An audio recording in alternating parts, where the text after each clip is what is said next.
الحمد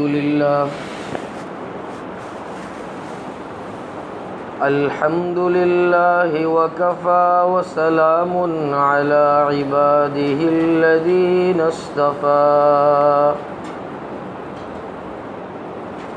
خصوصا على أفضلهم وخاتم النبيين محمد الأمين وعلى آله وصحبه أجمعين أما بعد فأعوذ بالله من الشيطان الرجيم بسم الله الرحمن الرحيم قل يا عبادي الذين أسرفوا على أنفسهم لا تقنطوا من رحمة الله إن الله يغفر الذنوب جميعا صدق الله العظيم اللهم صل على سيدنا محمد وعلى آل سيدنا محمد وبارك وسلم۔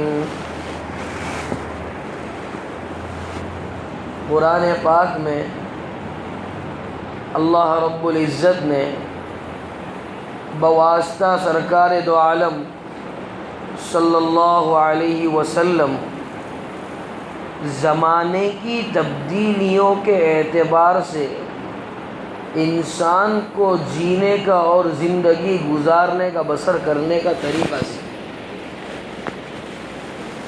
بہرحال کلام اللہ کا یہ معجزہ رہا کہ تم قرآن کی تفسیر پر اور قرآن کی مراد پر اور آیات قرآنیہ پر جس زمانے میں غور کرو گے تو ایک بات محسوس ہوگی، گویا کہ قرآن اسی زمانے کو مد نظر رکھتے ہوئے نازل کیا گیا۔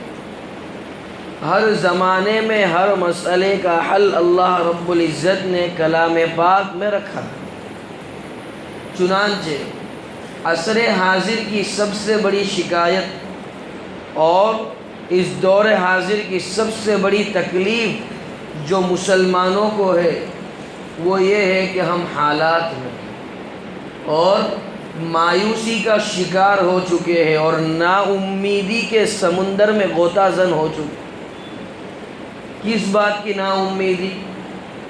سب سے پہلا تو بزنس، کہ دن بہ دن بزنس اور تجارت اور کاروبار کی حالت خراب ہوتی جا رہی تو انسان نا امیدی کا شکار ہوتا ہی چلا جا رہا ہے اور روزمرہ اسے یہ فکر ستاتی ہے پتہ نہیں آئندہ میرا کیا ہو، میرے سر 2 بچے ہیں، میرے پیٹ اولاد ہے، کیسے ان کی شادی کروں گا۔ دوسری بات یہ ہمیں جو تکلیف پہنچائی جا رہی ہے تو ہم یہ سوچتے ہیں کہ محض اللہ کا نام لینے پر اور کلمہ توحید لا الہ الا اللہ اور محمد الرسول اللہ کے کہنے پر ہمیں یہ تکلیف اور یہ نقصان پہنچایا جا رہا ہے، تو پھر اٹھائیے نا اصحاب کرام رضوان اللہ تعالی علیہم اجمعین کے واقعات کو کہ حضرت بلال حبشی رضی اللہ تعالیٰ عنہ پر کتنے ظلم ڈھائے گئے۔ جب انہیں غلامی سے آزاد کرایا گیا اس سے پہلے جب انہوں نے اللہ کے رسول صلی اللہ علیہ وسلم پر اور اللہ پر ایمان لے آئے تو کتنے مصائب اور کتنی تکالیف کا سامنا کرنا پڑا، لیکن ان کا ایمان اور ان کا دل اس بات پر مطمئن تھا کہ آج نہیں تو کل اللہ رب العزت کی مدد شامل حال ہوگی۔ اور آج ہم جو سمجھ رہے ہیں کہ اللہ کی مدد کب آئے گی، کب مسلمانوں کا عروج ہوگا، تو یاد رکھنا چاہیے ایک بات کو کہ ہمارے اعمال بھی ایسے ہونے چاہیے۔ مضامین میں ملتا ہے احادیث مبارکہ کے کہ ہمارے جیسے اعمال ہوں گے ایسے حکمران مسلط کر دیے جائیں گے۔ آج ہمارے اعمال کیا ہے؟ محض نا امیدی اور مایوسی کا شکار ہو گئے، تو اس مایوسی کو ہٹایا کیسے جاوے؟ اور اللہ سے نا امیدی یہ تو کفر ہے۔ اللہ سے مایوس ہو، ایمان نام ہی اس چیز کا ہے کہ امید بھی ہو، اللہ کا ڈر بھی ہو، اور اللہ سے معافی کا طلبگار بھی ہو، اللہ کے معاف کرنے کا یقین بھی ہو اور اللہ کے پکڑ کرنے کا یقین بھی ہو۔ ان دو چیزوں کے درمیان کی چیز کا نام ہی تو ایمان ہے۔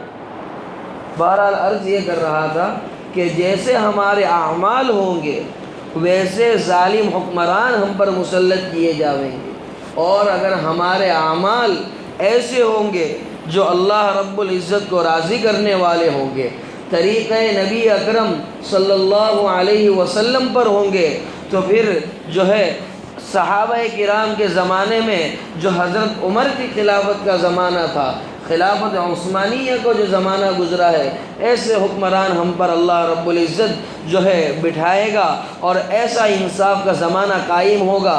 ساری چیزوں کا دار و مدار ہمارے اعمال پر ہے۔ چنانچہ شاعر کتنی اچھی بات بیان کرتا ہے، حق پر رہو تو جینے کا سامان بہت ہے، جو دین سے ہے دور پریشان بہت ہے۔ دیکھیے دو آدمیوں کی مثال سے سمجھیے اس شعر۔ ایک تو وہ انسان جو روزانہ کے ہزاروں روپے کما رہا ہے، روزانہ کے لاکھوں کروڑوں روپے کما رہا ہے، لیکن نیند نہیں آ رہی ہے، اسے اطمینان اور چین اور سکون نہیں مل رہا ہے۔ وجہ کیا ہے؟ اسلام کے اور ایمان کے اور شعائر اسلام سے دور ہے۔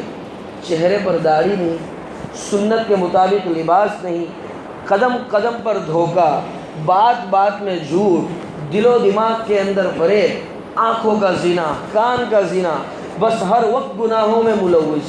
پھر کاہے کا یہ کروڑوں روپیہ کمائے گا تو اسے اطمینان حاصل ہوگا؟ اطمینان اور قلب کو طمانینت کس چیز سے حاصل ہوگی؟ فرمایا قرآن میں، الذین آمنوا وتطمئن قلوبهم بذکر اللہ، الا بذکر اللہ تطمئن القلوب۔ بلا شبہ ایمان والے کون لوگ ہیں؟ الذین آمنوا، ایمان والے لوگ وہ ہیں کہ جن کے دلوں کو سرور اور خوشی اور اطمینان حاصل ہوتا ہے۔ وتطمئن قلوبهم بذکر اللہ، اور ان کے دل مطمئن ہوتے ہیں اللہ کی ضرب سے، لفظ الہی سے، اللہ کی یاد سے ان کے دلوں کو فرحت حاصل ہوتی ہے۔ 500,000 کا نوٹ دیکھنے سے اور جیب بھرنے سے برکت حاصل نہیں ہوتی، فرحت حاصل نہیں ہوتی، چین حاصل نہیں ہوتا، سکون حاصل نہیں ہوتا، اطمینان حاصل نہیں ہوتا۔ کس سے اطمینان اور چین ملے گا؟ فرمایا وَتَطْمَئِنُّ قُلُوبُهُمْ بِذِكْرِ اللَّهِ۔ آگے کیا کہتا ہے قرآن؟ الا بذکر اللہ تطمئن القلوب، اور سنو، اللہ کے معنی ہے سنو، اطمینان اگر چاہتے ہو اور قلب میں سرور اور فرحت کو محسوس کرنا چاہتے ہو، اللہ کے ذکر کو تھام لو، قرآن کو تھام لو، زندگی کے ہر شعبے میں مدنی کریم صلی اللہ علیہ وسلم کے طریقوں کو اختیار کرو، نماز کے پابند بن جاؤ، تلاوت کلام پاک کے شہدائی بن جاؤ۔ آج ہم نے تلاوت قرآن کو کیا سمجھ رکھا ہے؟ ارے غیر حافظ سے دور رہا، آج حفاظ بھی قرآن کی قدر نہیں۔ اور قرآن کتنی سچی اور کتنی پکی بات ہے، اور اس سے سچا کلام کیا کوئی ہو سکتا ہے؟ دیکھیے 30ویں پارے میں اللہ رب العزت سورہ طارق میں کیا فرماتا ہے؟ فرمایا انہ لقول فصل، بلا شبہ یہ بڑی پکی اور بڑی ٹھوس اور بڑی ثابت کرنے والی بات ہے، اس سے سچی کوئی بات ہو نہیں سکتی۔ اور اللہ کا کتنا بڑا کرم، کتنا بڑا فضل ہے، ہمارے اعمال اور ہماری ذات، ہماری حیثیت، ہمارا وجود کیا ہے۔ ایک منی کا ناپاک قطرہ ہے انسان، ایک مٹی کا ڈھیر ہے، اور قرآن کی عظمت اور قرآن کی شان یہ ہے کہ وہ تو عرش پر لکھا ہے، وہ تو تاجدار مدینہ جس کے صدقے دوبیل اس کائنات کو وجود بخشا، اس پر بتدریج نازل کیا گیا ہے۔ اور ہماری یہ حیثیت، اور ہم اتنے گندے اور اتنے ناپاک لوگ کہ اللہ نے ہم جیسوں کو بھی اپنا پاک نام لینے کی اور اپنا پاک کلام پڑھنے کی اجازت دے دی، ورنہ ہماری کہاں ہے۔ اور قرآن کتنی زبردست چیز ہے، آج اللہ نے ہماری زبانوں پر جاری کر دیا، لیکن ہم نے اس کی تلاوت کو بالائے طاق رکھا، اور پھر نا امیدی کا شکار نہیں ہوں گے تو کیا ہو؟ کفار ہم پر مظالم نہیں ڈھائیں گے تو کیا ڈھائیں گے؟ سنو قرآن کیا کہتا ہے۔ قرآن اپنی حقیقت کو بیان کرتا ہے، قرآن اپنے ضخیم ہونے کو اور اپنے جلال کو بیان کرتا ہے۔ کیا کہا اللہ رب العزت نے سورہ حشر میں؟ لو انزلنا هذا القرآن على جبل لرأيته خاشعا متصدعا من خشية الله۔ اگر ہم نازل کر دیتے اس قرآن کو کسی پہاڑ پر تو آپ دیکھتے کہ قرآن کے وزن سے اور اس کے بوجھ سے وہ پہاڑ ریزہ ریزہ ہو جاتا اور خشیت سے ٹوٹ پھوٹ کر بکھر جاتا۔ لیکن اللہ کا کتنا بڑا کرم اور اس کے پاک حبیب کا مزید کرم یہ ہوا کہ ہم جیسے گندے لوگوں کے دلوں میں اور دلوں کی تجوریوں میں اس قوت کو پیدا کر دیا کہ قرآن جیسی پاک باز کتاب کو ہمارے سینوں میں جما دیا۔ ہمارے سینوں کو قرآن کریم کے لیے اللہ نے لوکر بنا دیا، تجوری بنا دیا، بینک اکاؤنٹ بنا دیا۔ ہمارا حال یہ ہے کہ قرآن اٹھانے کے لیے تیار نہیں۔ جمعہ سورہ کہف پڑھ لی اور ہم سمجھ لیں کہ ہم نے قرآن کا حق ادا کر دیا، پھر کیسے ہم ان مایوسی سے اور نا امیدی سے باہر آ سکتے ہیں؟ قرآن کی تلاوت کو پکڑ لو اور مضبوطی سے تھام لو، ایمان کی ایک ایک چیز کو مضبوطی سے تھام لو، دھوکے کو چھوڑ دو، فریب کو چھوڑ دو، 5 وقتہ نمازیں اپنے وقت پر ادا کیا کرو، جھوٹ مت بولو، طریقہ سرکار پر جو ہے تجارت کیا کرو، اور تیزی ہو یا مندی ہو ہر حال میں اللہ کا شکر ادا کیا کرو، تو پھر دیکھو کیسے اللہ کی امداد شامل حال ہوتی ہے، اور کیسے اللہ رب العزت نصرتوں کے اور امداد کے اور مدد کے معاملے سے۔ بس یہ کہنے سے کیا ہوگا کہ فلاں حکمران آ گیا ہماری حالت خراب ہو گئی، فلاں حکمران آ گیا آج ہم تکلیف میں ہیں۔ یاد رکھو اللہ کی مرضی کے بنا درخت کا ایک پتا تک نہیں ہل سکتا، اور چیزوں پر ہمارا ایمان کیسے مضبوط ہو، ان تمام چیزوں پر ہم کیسے مضبوط ہو جائیں گے، کیسے ہم اپنے آپ کو جما لیں گے؟ تو اس کے لیے سب سے پہلے اپنے دل و دماغ سے ایک بات کو نکالنا پڑے گا۔ آج ہمارے دل و دماغ میں جو ایک بات گھر کر گئی ہے وہ یہ ہے کہ لوگ کیا کہیں گے۔ شادی بیاہ میں فضول خرچی نہیں کی، سادگی سے کر لیا، لوگ کیا کہیں گے۔ ٹکنوں کے اوپر اظہار رکھ کے بڑے محفل میں بڑے شامیانے میں چلے گئے، لوگ کیا کہیں گے۔ کسی بڑے ہوٹل میں چلے گئے، اب ہاتھ سے نہیں کھا رہے، کانٹے چمچ سے کھا رہے۔ کیوں بھائی گھر پہ تو ہاتھ سے کھاتے ہو؟ ارے بھائی لوگ کیا کہیں گے۔ یہاں فلاں جگہ ہم ٹوپی پہن کر نہیں جا سکتے، کیوں نہیں جا سکتے؟ لوگ کیا کہیں گے۔ فلاں جگہ شیونگ کر کے ہی جانا پڑے گا، داڑھی نہیں رکھ سکتے، کیوں؟ لوگ کیا کہیں گے۔ ارے ہر جگہ لوگ کیا کہیں گے، لوگ کیا کہیں گے اسے سائیڈ میں رکھو، لات مار دو، یہ دیکھو کہ رب کیا کہے گا۔ رب نے کہہ دیا کہ یہ بندہ میرے لیے ہے، تو پھر لوگ اگرچہ کہتے ہو کہ یہ بیکار ہے، ساری دنیا مل کر اگر تمہیں جو ہے ذلیل کرنے پر آ جاوے تو ذلیل نہیں کر سکتی جب تمہارا رب تمہیں عزت دینے پر آ جاوے، اور ساری دنیا مل کر اگر تمہیں عزت دینے پر آ جاوے، اور اللہ اگر تمہیں ذلیل کرنا چاہے تو دنیا میں ایسا کوئی انسان نہیں جس کی یہ طاقت ہے کہ تمہیں عزت دے دے، اور اللہ نے تمہارا جو فیصلہ کیا ہے ذلیل اور خوار اور رسوا ہونے کا، اس سے تمہاری حفاظت۔ اس کے لیے قرآن پہ نظر کرنی پڑے، مضامین قرآن پر اور احادیث میں جو وارد شدہ مضامین ہیں اس پر نظر کرنی پڑے۔ کیا کہتا ہے اللہ قرآن میں؟ وَتُعِزُّ مَن تَشَاءُ وَتُذِلُّ مَن تَشَاءُ بِيَدِكَ الْخَيْرُ إِنَّكَ عَلَى كُلِّ شَيْءٍ قَدِيرٌ۔ عزت بھی اللہ کے ہاتھ میں، ذلت بھی اللہ کے ہاتھ ہے، تمام تر خیر بِيَدِكَ الْخَيْرُ، تمام تر بھلائیاں اللہ ہی کے ہاتھ میں، اور اللہ رب العزت وہ ذات ہے جو ہر چیز پر قادر ہے۔ پھر ہم کیوں ہر بات میں یہ سوچتے ہیں کہ لوگ کیا کہیں؟ دیکھیں چھوٹی سی مثال سے سمجھ، ہم کو کسی پولیس آفیسر سے واسطہ پڑا ہو، یا کوئی بڑے عہدے اور منصب پر فائز ہو ایسے آدمی سے واسطہ پڑا ہو، اس آدمی نے کہا تمہیں کہ ایسا ایسا غلط کام کرنا ہے، اس وقت ہم نہیں سوچتے لوگ کیا کہیں، اس وقت ہماری نظر کیا ہوتی؟ اگر ہم نے یہ کام نہیں کیا تو یہ افسر کیا کہے گا کہ میری مانتا نہیں، اب میں تیرا کام نہیں کروں۔ تو بس یہی ہو بہو مثال اللہ رب العزت سرکار دو عالم صلی اللہ علیہ وسلم کی۔ اللہ کے نبی نے داڑھی رکھ لی، بس لوگ کیا کہیں گے اسے لات مار دو۔ اگر کل قیامت میں شفاعت رسول اکرم چاہتے ہو، داڑھی رکھو۔ اللہ رب العزت نے کہا کہ نبی کے طریقوں کو اپنی زندگی کے ہر شعبے میں اپنا لو، لوگ کیا کہیں گے اسے لات مار دو۔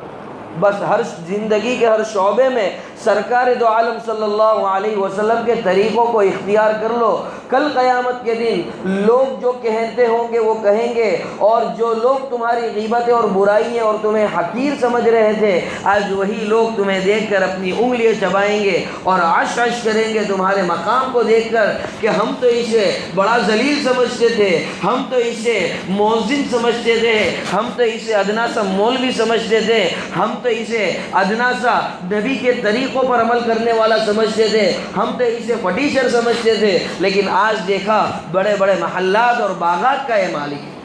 اسی لیے کسی کہنے والے نے کہا سارا جہاں ناراض ہو پروان چاہیے، مد نظر تو مرضی جانان چاہیے، بس اس نظر سے دیکھ کے کر تو یہ فیصلہ کہ کیا کیا تو کرنا چاہیے اور کیا نہ چاہیے۔ نظر قرآن پر ہو، نظر احادیث پر ہو، پھر یہ جو بیٹھے ہیں آج کل پولیٹکس کر رہے ہیں ہمارا کوئی نقصان نہیں پہنچا سکتے۔ دیکھیے نا، غیر حافظ ہے تو پاؤ پارا تلاوت، اور اگر حافظ ہے تو کم از کم ایک پارا تلاوت کرو نا روزانہ پابندی سے، 5 وقتہ نمازیں پابندی سے ادا کرو، پھر دیکھو نا نا امیدی تمہارے پاس تک نہیں بھٹکے گی۔ نا امیدی کی اتنی ہمت ہی نہیں ہے اور مایوسی کی کہ تمہارے قریب بھی وہ بھٹک سکے۔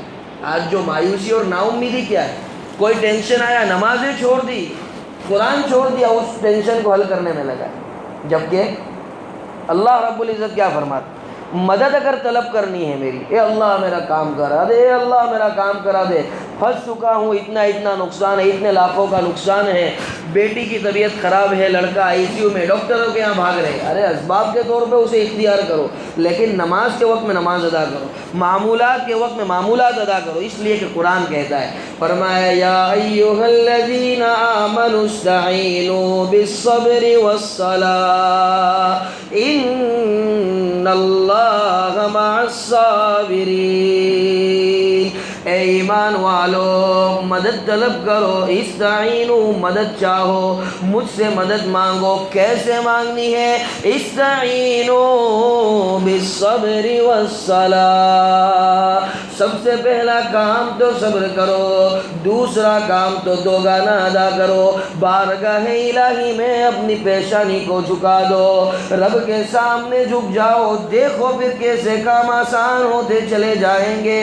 نہ سوچا ہوگا نہ سمجھا ہوگا، اسی جگہ سے اللہ رب العزت تمہارے کاموں کو آسان کرتا چلا جائے گا، حل کرتا چلا جائے گا۔ اور صبر کیا اور نماز ادا کی اور مدد طلب کی اللہ سے، کیا فائدہ ہوگا؟ ان اللہ مع الصابرین،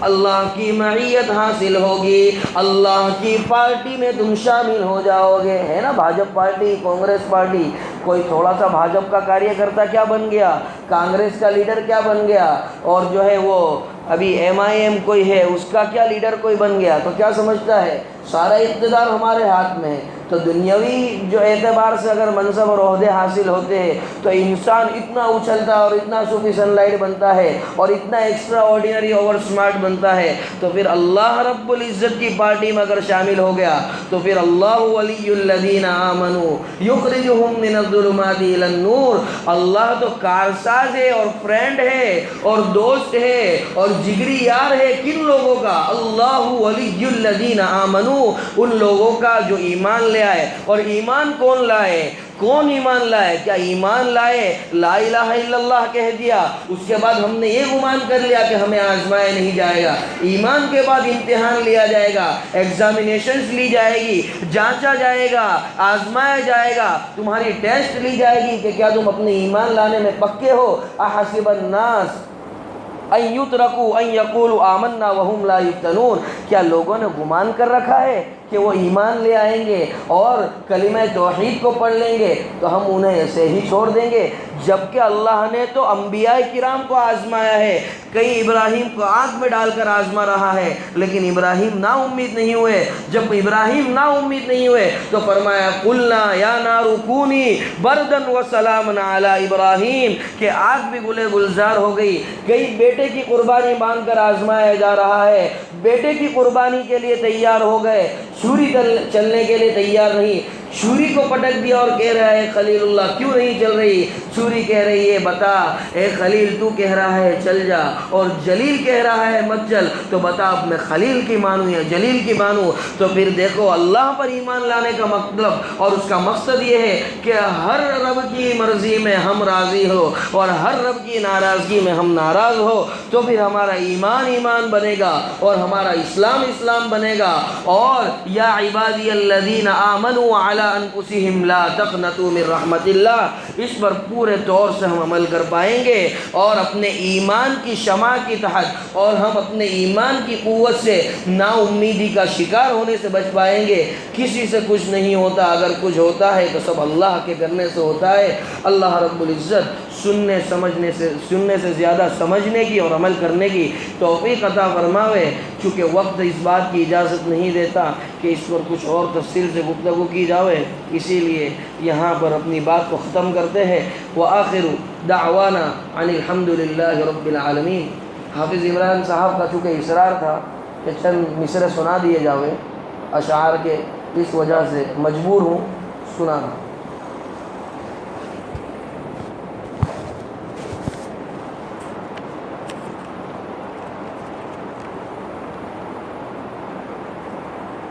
یہ بھی آج کے حالات کے اعتبار سے ہی بہت آسان ہے۔ نعت، اشعار، حمد، مناجات، ان تمام کا پہلا مقصد کہ ان کو سمجھنا ہے، صرف کان کی مزہ کے لیے اور لذت کے لیے نہیں سننا ہے۔ چند مصرے عرض کرو تو 30 تک وقت دیا گیا ہے۔ زمانے سے اندھیروں کا صفایا کر دیا جائے، زمانے سے اندھیروں کا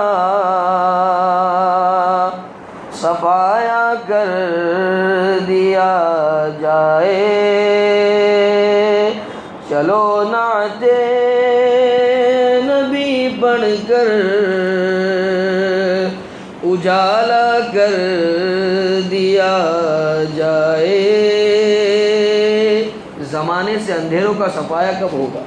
جب نبی کی حمد و ثنا ہم کریں گے، اور نبی کا نام لینے میں اتنا پاور ہے کہ زمانے کے لوگ ہم سے تھرا جائیں۔ میں جب چاہوں مدینے کی زیارت کو چلا جاؤں، میں جب چاہوں مدینے کی زیارت کو چلا جاؤں، میرے مولا مجھے ایسا پرندہ کر دیا جائے۔ زبان سے ایسی باتیں عشق کی جب نکلے گی جب ہم اللہ کے نبی کے طریقوں پر اور اللہ کے احکام پر عمل کریں گے۔ کسی کوچے کسی خطے کا ذرہ کر دیا جائے، کسی کوچے کسی خطے کا ذرہ کر دیا جائے، مگر شہر نبی کا مجھ کو حصہ کر دیا جائے۔ ایک آخری شعر، بہت آسان نسخہ ہے مصیبت سے نکلنے کا۔ ابھی آج کل جو مصیبتیں ہیں، جو حالات ہیں، اس کا نسخہ بتا رہا ہے شاعر۔ بہت آسان نسخہ ہے مصیبت سے نکلنے کا، درود پاک پڑھنے میں اضافہ کر دیا جائے۔